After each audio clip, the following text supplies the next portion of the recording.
Pasintabi po sa mga nagmimerienda. Basag ang ulo, bali ang mga buto at wakwak ang tagiliran. Yan ang sinapit ng isang manggagawa matapos mag-collapse ang crane sa isang construction site sa Caloocan kagabi.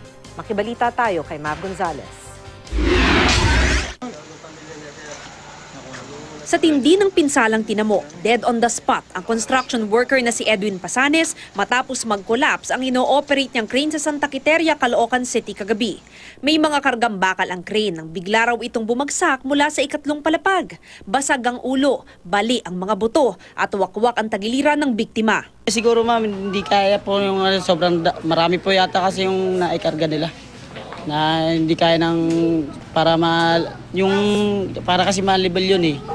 Siguro naisagad nila yung ng wrecker kaya hindi na kayanan ng mabigat po kasi kaya bigla po bumagsak. Narinig ko na lang may kumalabog. Kala ko naman yung pinaka-poste lang ng mga bakal ang nalaglag. Nung tumayo ko sa inupuan ko, yung pala yung crane na. Yung mga tao nasa taas na nakaano sa baba, nakatanaw sa baba. Nakatakbo naman ang spotter sa baba kaya hindi ito nadamay. Wala na raw karamihan ng mga empleyado noon sa compound.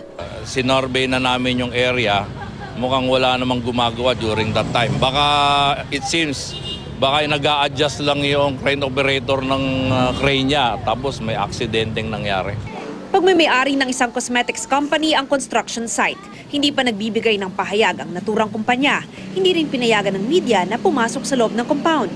Humihingi ngayon ng tulong ang pamilya ng biktima. Naaawa ko dahil kung pwede nga lang ipalit na ako nang namatay. Sana'y kami matulungan na maayos yung madala namin yung patay doon sa maipalibing namin ng maayos. Dahil wala namang kaming kwarta. Ako, naglalabada lang ako. Yung asawa niya hindi makapaghanap buhay dahil may anak na maliit. Patuloy ang investigasyon sa insidente. Mav Gonzalez, GMA News.